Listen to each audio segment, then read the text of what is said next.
ذوالفقار علی بھٹو پاکستان کے واحد سیاستدان ہیں جو ضیاء جنتا کے ہاتھوں شہید ہونے کے 4 عشروں بعد بھی ملکی سیاست میں ایک طلسماتی کردار کے طور پر زندہ ہیں۔ اس عرصے میں ملکی سیاست واضح طور پر بھٹو حامی اور بھٹو مخالف کیمپوں میں بٹی رہی۔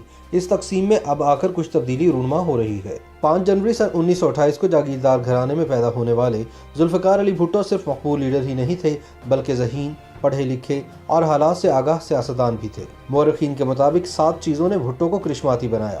پہلا یہ کہ بھٹو سے پہلے عام آدمی سیاست میں غیر مؤثر یا غیر فعال تھا۔ سیاست پر جاگیردار چھائے ہوئے تھے، متوسط طبقے کا کوئی کردار نہیں بنتا تھا۔ بھٹو نے عام آدمی اور متوسط طبقے کے کردار کو اہم بنایا۔ دوسرا، بھٹو جب آئے تو عام آدمی کو لگا کہ اب جو شخص ان کے سامنے ہے وہ دانشور ہے اور بڑے گھرانے سے تعلق رکھتا ہے، لہٰذا اس کی بات میں وزن ہے۔ یہ جاگیردار، صنعتکار اور بیوروکریسی سے نمٹ سکتا ہے۔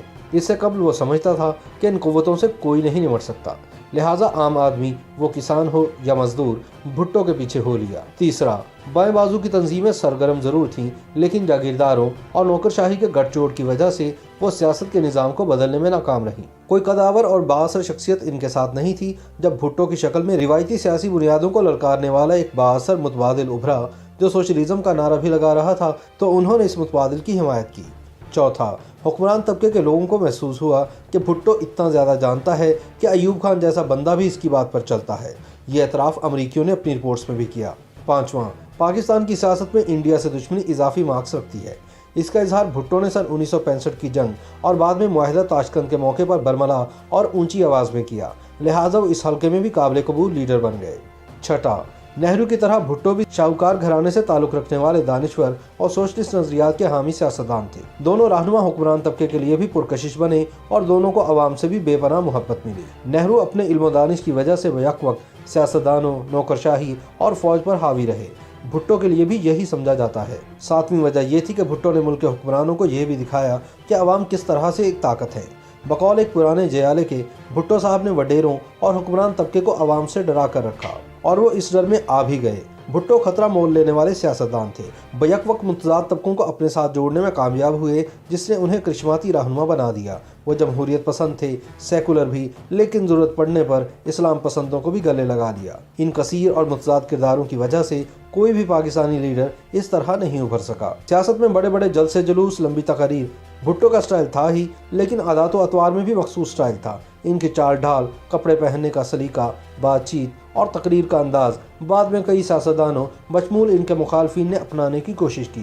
بعض سیاسی رہنماؤں نے بھٹو کی تقاریر کی ویڈیو کیسٹس حاصل کر کے باقاعدہ ان کی نقل کرنے کی بھی کوشش کی۔ بھٹو نے پسے ہوئے طبقات، کسانوں اور مزدوروں کو کئی حقوق دیے۔ قوم پرستوں سے مذاکرات کر کے ملک کو پہلا متفقہ آئین دیا، اگرچہ سن 73 کے آئین کے بعد مارشل لا لگے۔ طالع آزماؤں نے ترامیم کر کے اس دستاویز کا حلیہ بگاڑا، لیکن ہر بار ملک کو واپس بھٹو کے دیے ہوئے آئین پر ہی لانا پڑا۔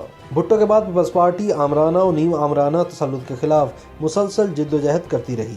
حکومت بھی آئی لیکن کرپشن اور خراب حکمرانی کی لپیٹ میں آ گئی۔ سیاسی مصلحت کے تحت اسٹیبلشمنٹ کی لائن اختیار کرنے پر پیپلز پارٹی تنقید کا نشانہ بنتی رہی۔ بے نظیر بھٹو اور ذوالفقار علی بھٹو کے عدالتی قتل کے معمے عشروں بعد بھی حل نہیں ہو سکے۔ تاریخ میں بھٹو مزاحمت اور مقبول لیڈرشپ کی علامت کے طور پر زندہ رہیں گے۔ پیپلز پارٹی اب بھٹو کی بجائے بے نظیر بھٹو کے ورثے کو مانتی ہے۔ بھٹو دور کے جیالے مر کھپ گئے یا بوڑھے ہو گئے یا حالات نے انہیں لا تعلق بنا دیا۔ پیپلز پارٹی اب بھی ملک کی سطح پر ایک سیاسی قوت ہے، لیکن اس کی پالیسیوں سے لگتا ہے کہ یہ اپنی بقا کی جنگ ہی لڑ رہی ہے۔ لگتا ہے پیپلز پارٹی اب ذوالفقار علی بھٹو کا وہ جادو والا فارمولہ تلاش کر رہی ہے جو مختلف طبقوں کو اس کے ساتھ جوڑ دے اور یہ اپنا کھویا ہوا مقام حاصل کر سکے۔